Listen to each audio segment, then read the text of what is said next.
நினைச்சேன் இவர் ஜாயின் பண்ணுவார்னு நினைச்சேன். ஆனா இவ்வளவு லேட்டா ஜாயின் பண்ணுவார்னு நினைக்கல மக்களே. அதாவது இந்த காக்ரோச் ஜனதா பார்ட்டில இப்ப பிரகாஷ் ராஜ் ஜாயின் ஆயிட்டாரு. அதனால இன்னையில இருந்து இவர் பேர் வந்து பிரகாஷ் ராஜ் இல்ல காக்ரோச் ராஜ்.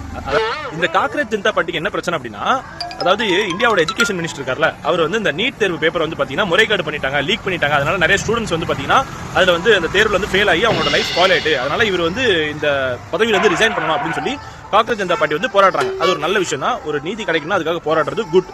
இப்ப இந்த போராட்டம் பிரச்சனை இல்ல, அந்த போராட்டத்துக்கு கூட்டு போனாங்களே காக்ரோச்சஸ், அவங்க தான் பிரச்சனை.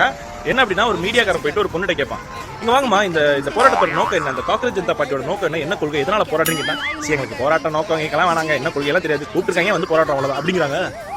என்னடா இந்த மாதிரி காக்ரோச்சஸ் கூட்டு வந்தாடா நீங்க வந்து போராட்டம் பண்ணிட்டு இருக்கீங்க, நீங்க வந்து ஒரு மாற்றத்தை கொண்டு வர போறீங்க, குட்டடா என்னடா அது இல்ல அவன் கேட்கறான். இல்லம்மா ஏதாவது கொள்கை இருக்குல்ல, அந்த காக்ரோச் பார்ட்டில நீங்க சேர்ந்ததுக்காக ஒரு ரீசன் இருக்குல்ல, என்ன ரீசன்? சரி ரீசன்லாம் இல்ல சார், கூப்பிட்டுருக்காங்க வந்துட்டோம், எல்லாரும் வந்திருக்காங்க நானும் வந்துட்டேன் அப்படின்னு.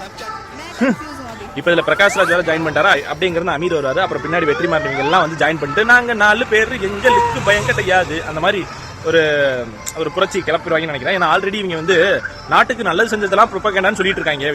இவங்களை என்ன பண்ணாலும் திருத்த முடியாது. அதனால